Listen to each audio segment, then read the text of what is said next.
marchons ensemble vers ce beau pays là-haut. Nous marchons ensemble vers ce paradis là-haut. Mais oui, le Seigneur est bon, mais oui, le Seigneur est bon, il a fait pour nous des merveilles. Mais oui, le Seigneur est bon, mais oui, le Seigneur est bon, je veux lui chanter mon amour. Quelqu'un nous attend dans ce beau pays là-haut. Quelqu'un nous attend dans ce paradis là-haut. Mais oui, le Seigneur est bon, mais oui, le Seigneur est bon, il a fait pour nous des merveilles. Mais oui, le Seigneur est bon, mais oui, le Seigneur est bon, je veux lui chanter mon amour. Oui, Jésus nous aime dans ce beau pays là-haut. Oui, Jésus nous aime dans ce paradis là-haut. Mais oui, le Seigneur est bon, mais oui, le Seigneur est bon, il a fait pour nous des merveilles. Mais oui, le Seigneur est bon, mais oui, le Seigneur est bon, je veux lui chanter mon amour. Oui, Jésus nous aime dans ce beau pays là-haut. Oui, Jésus nous aime dans ce paradis là-haut. Mais oui, le Seigneur est bon, mais oui, le Seigneur est bon, je l'ai fait pour nous des merveilles. Mais oui, le Seigneur est bon, mais oui, le Seigneur est bon, je veux lui chanter mon amour. Chers amis, frères et sœurs, bonsoir. Nous nous retrouvons et nous allons partager ce soir la parole du Seigneur. Je voudrais m'arrêter sur ce point qui est très important, où le Seigneur nous invite à demander pour recevoir. D'ailleurs, nous allons faire la lecture dans l'évangile de Jean, chapitre 4, et à partir du verset 4. Comme il fallait qu'il passe par la Samarie, il arriva dans une ville de Samarie nommée Sichar, près du champ que Jacob avait donné à Joseph son fils. Là se trouvait le puits de Jacob. Jésus, fatigué du voyage, était assis au bord du puits. C'était environ la 6e heure. Une femme de Samarie vint puiser de l'eau. Jésus lui dit « Donne-moi à boire », car ses disciples étaient allés à la ville pour acheter des vivres. La femme samaritaine lui dit « Comment, toi qui es juif, me demandes-tu à boire, à moi qui suis une femme samaritaine ?» Les Juifs, en effet, n'ont pas de relation avec les Samaritains. Jésus lui dit « Si tu connaissais le don de Dieu, et qui est celui qui te dit « Donne-moi à boire », tu lui aurais toi-même demandé, et il t'aurait donné de l'eau vive. « Seigneur, lui dit la femme, tu n'as rien pour puiser, et le puits est profond. D'où aurais-tu cette eau vive? Es-tu plus grand que notre père Jacob, qui nous a donné ce puits, et qui en a bu lui-même, ainsi que ses fils et ses troupeaux ?» Jésus lui répondit, « Quiconque boit de cette eau aura encore soif, mais celui qui boira de l'eau que je lui donnerai n'aura jamais soif, et l'eau que je lui donnerai deviendra en lui une source d'eau vive qui jaillira jusque dans la vie éternelle. » La femme lui répondit, « Seigneur, donne-moi cette eau, afin que je n'ai plus soif et que je ne vienne plus puiser ici. Amen. » Voilà une femme qui vient à la rencontre du Seigneur Jésus. Pour elle, le Seigneur Jésus, c'est un inconnu. Elle s'approche vers un inconnu. Et plusieurs connaissent le nom de Jésus, mais ne connaissent pas la personne de Jésus. Ne connaissent pas son cœur, ne connaissent pas son amour, ne connaissent pas ses compassions, sa miséricorde. On s'approche, on connaît le nom du Seigneur de Jésus, mais on ne sait pas sa grandeur, sa puissance, d'où il vient et ce qu'il veut faire dans notre vie. Cette femme est peut-être comme quelqu'un d'entre vous ce soir. Elle s'approche vers un inconnu. Cet inconnu s'appelle Jésus. Jésus qu'elle ne connaissait pas. Elle avait une notion peut-être très vague, comme chacun d'entre nous, comme quelques-uns tout du moins, de savoir que Jésus devait un jour venir, qu'il serait envoyé de Dieu et que les Juifs appellent le Messie. Mais Jésus a une parole merveilleuse pour chacun d'entre nous. Et le Seigneur s'adresse à nous ce soir. Il s'adresse à nous en nous disant, si tu connaissais, combien il est important de connaître, si tu connaissais le don de Dieu, si tu connaissais celui qui te dit « donne-moi à boire », tu lui aurais toi-même demandé. Si tu connaissais Dieu, si tu connaissais la personne de Jésus, si tu connaissais celui qui te demande, tu lui aurais toi-même demandé et Jésus t'aurait donné. Et c'est là où le Seigneur veut appuyer sur notre cœur en nous disant « il faut que tu demandes à Dieu et Dieu te donnera parce qu'il est un Dieu d'amour ». Cette parole du Seigneur Jésus est saisissante. Elle parle en des termes profonds du don suprême de Dieu à une pauvre âme perdue. Dieu parle à notre cœur. Cette parole fait jaillir l'eau vive qui vient désaltérer le cœur qui a besoin de lui. Et le Seigneur veut que notre cœur soit désaltéré ce soir. Que l'on soit une pauvre âme perdue, que l'on soit sans Dieu, sans espérance, ou que l'on soit un enfant de Dieu fatigué, chargé, assoiffé. Le Seigneur s'adresse à chacun de nous ce soir. Il dit, si tu connaissais le don de Dieu, repasse dans ton cœur la grandeur et l'amour de Dieu. Si tu connaissais la personne de Jésus, si tu connaissais celui qui te parle, le don de Dieu, c'est Dieu lui-même qui se donne dans la personne de Jésus. C'est ça le don de Dieu. C'est Dieu qui vient dans la personne de Jésus pour nous sauver, pour nous bénir, pour nous consoler, pour nous relever. Le don de Dieu répond aux besoins infiniment grands du cœur de l'homme. Tous les hommes ont péché et fait des choses plus ou moins répréhensibles devant Dieu. Et nous avons bu aux eaux amères. Nous avons bu aux eaux amères du monde pour jouir un instant de ses plaisirs éphémères. Et comme cette Samaritaine, chaque jour, vous allez peut-être encore puiser au puits du monde, cherchant quelque satisfaction, quelque consolation, quelque bien-être. Et reconnaissez que rien ne peut vraiment désaltérer votre âme. Rien ne peut désaltérer définitivement votre âme, votre cœur. Vous ne connaissez pas le bonheur, le vrai bonheur, la vraie joie. C'est éphémère, ça passe un instant. Mais lorsque vous vous retrouvez seul, vous êtes avec votre misère, votre souffrance, votre détresse. Mais le Seigneur le dit et le rappelle, il s'adresse à vous. Il s'adresse à tous ceux qui vont puiser et qui continuent d'y aller, pensant qu'il n'y a pas d'autre solution. Mais le Seigneur a une parole pour vous ce soir. Il dit, quiconque boit de cette eau aura encore soif. Si tu ne viens pas au Sauveur, tu auras toujours ton âme qui aura besoin d'être désaltérée. Tu n'auras jamais la satisfaction dans ton cœur. Quiconque boit de cette eau aura encore soif. Tu auras encore soif. Ton cœur ne sera pas désaltéré. Tu n'auras pas la réponse à tes questions. Mais le Seigneur a une réponse à quelque chose de plus profond. Il dit, mais il y a quelque chose de meilleur pour toi. Mais celui qui boira de l'eau que je lui donnerai n'aura jamais soif. Voilà ce que Jésus veut faire dans votre vie. Il veut désaltérer votre âme. Il veut vous rendre heureux. Et il dira même, et l'eau que je lui donnerai deviendra en lui une source d'eau qui jaillira jusque dans la vie éternelle. Lorsque le Seigneur fait sa demeure dans un cœur, il nous communique sa vie. Lorsque Jésus vient dans un cœur, il nous apporte sa sainteté. Il nous donne son amour. Il nous donne sa paix.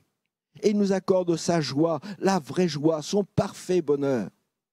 Notre cœur, à ce moment-là, n'a plus soif, mais nous avons tout en Jésus-Christ. C'est lui qui nous donne tout.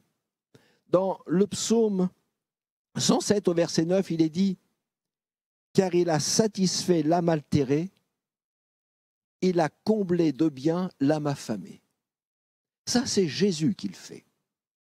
Il satisfait l'âme altérée et il comble de bien l'âme qui est affamée. Réalisez la portée de ces paroles. Jésus dit, mais tu vas puiser à cette eau. Tu ne désaltères pas ton âme, Mais si tu donnes ton cœur à Jésus, si tu lui dis, Seigneur, j'ai vraiment besoin de toi, je veux vraiment m'abandonner dans tes mains, je veux connaître quelque chose de meilleur. Le Seigneur dit, mais je suis là et je vais satisfaire ton âme. Je vais te combler de bien. Je vais t'apporter tout ce dont tu as besoin. Tu seras vraiment heureux. C'est une grâce, cette grâce que Dieu nous propose aujourd'hui. C'est une grâce qui est permanente dans le cœur de celui qui répond à l'appel du Seigneur Jésus. Oui, dira David dans le psaume 23, oui, le bonheur et la grâce m'accompagneront tous les jours de ma vie. Quel bonheur de pouvoir dire « Jésus est avec moi ». Quelle grâce de pouvoir nous approcher du Dieu vivant et vrai. Eh bien, ce soir, si quelqu'un a soif, vous qui avez soif d'une vie meilleure, vous qui avez soif d'une vie heureuse, vous avez soif peut-être de bonheur, le Seigneur Jésus s'adresse à tous ceux qui ont soif. Il s'adresse à vous et il dira encore, il revient et dit, si tu as soif, si quelqu'un vient à soif, qui a soif, qu'il vienne à moi et qu'il boive. Des fleuves d'eau vive couleront de son sein. Si quelqu'un a soif, qu'il vienne à moi. Venez à Jésus. Cette femme s'est déplacée sans le savoir vers qui elle allait. Elle ne connaissait pas Jésus. Elle allait vers un inconnu. Mais Jésus vous invite et dit ce soir, si quelqu'un a soif, qu'il vienne à moi. Qu'il vienne à moi, parce qu'il y a des choses merveilleuses. Ce n'est pas une quelconque affaire que Dieu veut nous donner. Ce n'est pas quelques eaux qui viennent désaltérer notre âme. On pourrait prendre comme la capacité d'un verre d'eau. Mais le Seigneur dit, ce que je vais te donner, c'est beaucoup plus grand, plus précieux, plus important. Ce sont des fleuves d'eau vive qui vont jaillir de ton cœur. C'est-à-dire, c'est quelque chose d'intarissable, quelque chose qui ne s'arrêtera jamais. Quelque chose qui coule en permanence de ton cœur. C'est la satisfaction, le bonheur réel qu'il y aura dans ton cœur. Voilà ce que Jésus est tout puissant pour nous donner. Alors ça vaut la peine de s'attacher au Seigneur Jésus, de dire ces eaux amères, je n'en veux plus, mais je veux vraiment connaître les eaux vives que Jésus veut mettre dans mon cœur. Pour celui qui s'abandonne au Seigneur, il y a une autre expression que le Seigneur nous donne. Il donne une autre expression, il dit « Et l'eau que je lui donnerai deviendra en lui une source d'eau qui jaillira jusque dans la vie éternelle. » C'est formidable ce que Dieu nous donne.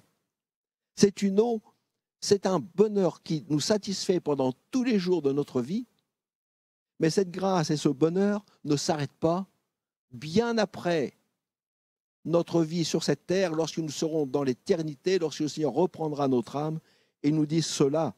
Cette satisfaction, ce bonheur ineffable te conduira et demeurera avec toi jusque dans l'éternité.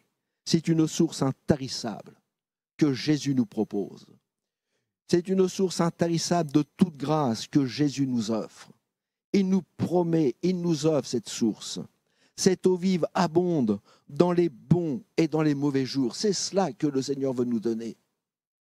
Sa présence, sa bénédiction, sa grâce, dans les bons et dans les mauvais jours, dans les joies comme dans les peines, dans les jours faciles comme dans les jours difficiles. Le Seigneur ne dit pas « Viens à moi et tu n'auras jamais plus de problème », il dit « Non, viens à moi et il y aura un fleuve d'eau vive qui jaillira de ton cœur. Quand tout ira bien comme quand tout ira mal, dans les jours faciles et les difficultés, cette eau vive, ce bonheur que Dieu nous donne, sa présence qui satisfait le cœur, ne tarit pas dans le désert spirituel. Et cette eau vive ne tarit jamais. Le désert nous rappelle le Seigneur dans Ésaïe 35:1, le désert et le pays aride se réjouissent. La solitude s'égaie et fleurira comme un narcisse. Dieu s'occupe du désert de notre cœur. Et il nous dit bien, ton cœur aride, ton cœur desséché par la solitude, à cause des épreuves, eh bien ton cœur va refleurir. Dieu va donner du bonheur dans ta vie. Il va tout changer. Mais encore faut-il accepter la grâce suffisante que Jésus nous propose. On ne peut guérir des blessures de notre cœur si nous refusons le don de la grâce de Dieu. Il y a bien des souffrances qui sont dans le cœur. Il y a bien de l'amertume qui pourrait y être installée. Il y a peut-être de la détresse, de l'animosité, de la rancune. Mais ce cœur ne pourra jamais être désaltéré si nous gardons ces choses dans notre cœur. Et le Seigneur nous donne le moyen d'en sortir. Parce qu'on ne peut guérir les blessures de notre cœur si nous refusons le don de la grâce de Dieu.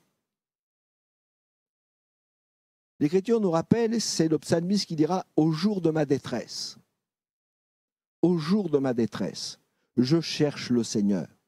La nuit, mes mains sont étendues sans se lasser, mon âme refuse toute consolation. » Vous voyez, il y a ici un homme qui est dans la souffrance, la détresse, son cœur est brisé, meurtri, son âme est blessée. Et il dit, au jour de ma détresse, je cherche le Seigneur. Et peut-être avez-vous cherché Dieu. La nuit, mes mains se sont tendues sans se lasser vers le Seigneur. Mais la bénédiction, la consolation ne vient pas parce qu'il me dit, mon âme refuse toute consolation. Et si vous refusez d'être béni de Dieu, si vous refusez la consolation, elle ne viendra pas dans votre cœur. Si vous refusez que votre cœur soit guéri de vos blessures, de vos peines, de vos difficultés, de vos épreuves, si vous refusez de rejeter ces racines d'amertume, d'animosité, votre cœur ne sera jamais guéri. Il ne sera jamais guéri. La peine, la souffrance, la détresse sera toujours dans votre cœur. Vous aurez toujours le visage abattu. Mais Jésus s'adresse à vous. Et il dit, si vous avez soif, demandez et vous recevrez. Venez tout simplement, Seigneur Jésus. Parce que lui seul guérit ceux qui ont le cœur brisé. Lui seul, Jésus, pense les blessures de notre cœur. La parole de Dieu nous rappelle, et le Seigneur nous le dit, béni soit Dieu, le Père de notre Seigneur Jésus-Christ, le Père des miséricordes et le Dieu de toute consolation. Il n'y a aucune peine que le Seigneur ne peut guérir. Il est le Dieu de toute consolation. Et je crois que ce soir, comme le rappelle le psaume 34, l'Éternel est près de ceux qui ont le cœur brisé. Et il sauve ceux qui ont l'esprit dans l'abattement. Alors le Seigneur s'adresse à vous. Il veut enlever toute soif de votre cœur. Le Seigneur répond à tous les besoins de votre cœur, de votre âme. Il est suffisant pour désaltérer votre âme. Il remplit nos cœurs de tant de grâce. Il remplit notre cœur de tant de bénédictions et de bonheur que nos cœurs peuvent en déborder. Dans le Proverbe 10, il nous est dit ceci, verset 22, « C'est la bénédiction de l'Éternel qui enrichit et ne la fait suivre d'aucun chagrin. » Vous remarquerez, c'est la bénédiction de l'Éternel qui enrichit et ne la fait suivre d'aucun chagrin. Je crois que ce soir, le Seigneur se tourne vers ceux qui ont besoin de lui. Comme il a vu cette pauvre femme s'avancer vers lui, je pense qu'en écoutant ce message, le Seigneur vous voit s'approcher de lui. Et Jésus voit votre âme fatiguée, découragée. Votre âme est peut-être chargée. Et pour reprendre les mêmes expressions, vous êtes une âme qui avait faim et soif de quelque chose de meilleur. Tous vos efforts sont vains pour satisfaire et pour répondre aux besoins de votre âme. Vous êtes accablé de soucis. Mais le Seigneur vous invite et nous rappelle, il dit ce que tu as besoin aujourd'hui, c'est de t'approcher de ton Dieu. Et comme le rappelle ce passage de la Bible dans 1 Pierre 5, 7, déchargez-vous sur lui de tous vos soucis, car lui-même prend soin de vous. Déchargez-vous. Venez à la personne de Jésus. Venez vous décharger de tous vos soucis. Faites-lui tout connaître. Faites-lui savoir ce qui ne va pas dans votre cœur. Déchargez-vous de vos soucis parce que Jésus veut prendre soin de vous. Vous connaissez peut-être des craintes. Vous connaissez certainement des frayeurs. Vous avez peur peut-être de l'avenir et il y a peut-être des raisons après ce que nous entendons. Mais le Seigneur nous rappelle, il dit, voilà, ce qui est bon de faire, ce qui est important, lorsque nous avons des craintes, des frayeurs, lorsque nous avons peur en ce qui concerne demain. David dira dans le psaume 34, « J'ai cherché l'Éternel, et il m'a répondu. Il m'a délivré de toutes mes frayeurs. » Quand on tourne vers lui les regards, on est rayonnant de joie, et le visage ne se couvre pas de honte. Quelle grâce! Personne ne peut donner le repos à une âme ainsi tourmentée. Seul Jésus peut décharger le pécheur du poids de ses péchés parce qu'il en a pris le fardeau à la croix du calvaire. Jésus est celui qui pardonne aux pécheurs. L'Écriture nous rappelle, nous dit, voici l'agneau de Dieu qui ôte le péché du monde. Regardez à Jésus, ce sauveur, le don de Dieu, qui meurt sur la croix du calvaire pour le salut de vos âmes. C'est parce qu'il a pris lui-même le fardeau de votre péché. À la croix, sous le jugement de Dieu, il a effacé toutes vos fautes. Et le Seigneur nous rappelle, nous dit que nos péchés sont définitivement ôtés de devant Dieu et de dessus le pécheur coupable. Tout est ôté. Alors si votre âme est agitée, car vous ne pouvez rien changer aux situations que vous connaissez, le Seigneur Jésus lance un appel pressant à tous ceux qui passent par de grandes épreuves. Jésus veut désaltérer votre âme. Il veut vous donner une source abondante de bénédiction. Il veut vous décharger de votre fardeau de misère. Mais entendez l'appel du Seigneur. Jésus répond à cette femme, « Quiconque boit de cette eau aura encore soif. » Vous avez bu, vous avez cherché, vous avez essayé de trouver par vos moyens un moment de satisfaction. Mais le Seigneur nous dit, « Mais celui qui boira de cette eau que je lui donnerai n'aura jamais soif. » Donc nous sommes devant un choix. Continuer de vivre comme nous vivons, avec nos peines, nos souffrances, notre misère, sans entendre la voix du Seigneur, et de ne jamais trouver vraiment la réponse à notre besoin. Mais Jésus vous invite et dit, maintenant j'ai quelque chose de meilleur pour toi. Si tu bois l'eau que je te donnerai, tu n'auras plus jamais soif. Si tu viens à moi, je vais désaltérer ton âme. Je vais satisfaire ton cœur. Je vais te rendre heureux. Je serai avec toi dans les peines comme dans les joies. Je serai avec toi dans la maladie. Je serai avec toi dans la souffrance. Je serai avec toi lorsque tu pleureras. Je viendrai pour essuyer tes larmes. Lorsque tu seras peut-être dans le désespoir, j'ouvrirai tes yeux pour que tu vois que la main de ton Dieu est encore là pour te bénir et te soutenir. Si tu bois encore de ces eaux, tu auras soif. Mais si tu bois de l'eau que je te donnerai, dit Jésus, tu n'auras plus jamais soif. Et l'eau que je vais te donner va jaillir jusque dans la vie éternelle. Ça, c'est la grâce de Dieu. La grâce de Dieu qui est une durée éternelle. Alors, il y a cette femme qui s'est approchée. Et je souhaite de tout cœur que vous approchiez de la même façon du Seigneur Jésus et que vous fassiez la même réponse que cette femme a faite. Seigneur, dit-elle, cette femme, Seigneur, donne-moi de cette eau. Seigneur, donne-moi de cette eau. Voilà la réponse de cette femme. Donne-moi de cette eau, afin que je n'ai plus soif. Ça, c'est le besoin du cœur. Vous n'avez plus besoin d'aller chercher à puiser aux sources amères que le monde vous propose, que le monde vous donne. Mais venez à Jésus, demandez-lui et vous allez recevoir. Jésus est là pour vous le donner ce soir. Alors dites-lui encore une fois, Seigneur, donne-moi de cette eau afin que je n'ai plus soif. Amen. Et on va demander au Seigneur sa grâce et que Dieu vous bénisse. Seigneur, merci pour tant de grâce et de bienfaits. Et nous voulons, Seigneur, avec sérieux, considérer, Seigneur, ce que tu nous présentes encore ce soir. C'est que tu tiens tout entre tes mains. Tu tiens la bénédiction dans tes mains et tu veux la donner à chacun. Tu tiens le bonheur parfait. Tu tiens la satisfaction de l'âme dans ta main. Et tu nous invites, Seigneur, à la saisir, cette grâce. Tu tiens le pardon des péchés et la vie éternelle.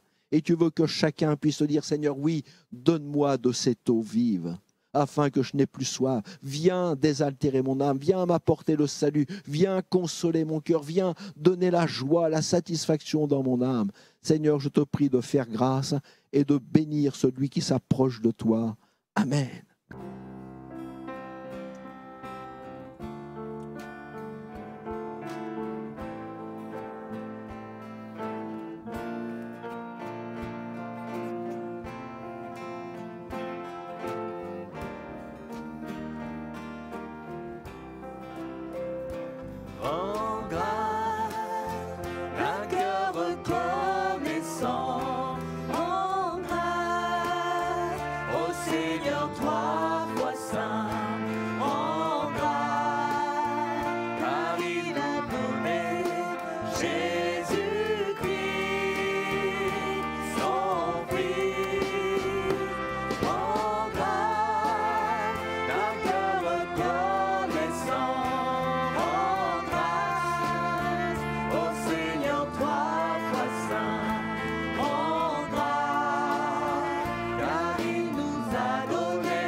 Bénis ton Sauveur ce matin.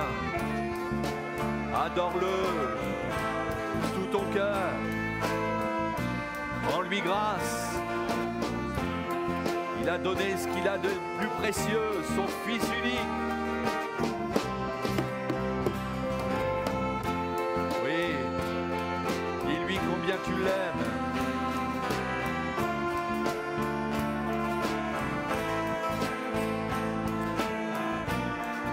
Qu'il te donne la force ce matin de pouvoir élever ta voix.